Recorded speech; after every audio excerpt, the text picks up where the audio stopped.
चिंतन गुरुदेव दत्त गुरु आमचा तू आम्ही भाग्यवंत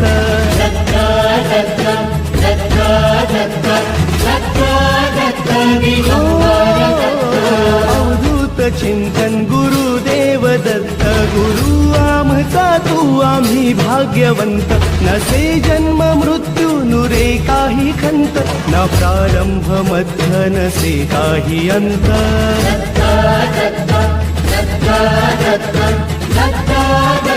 गुरु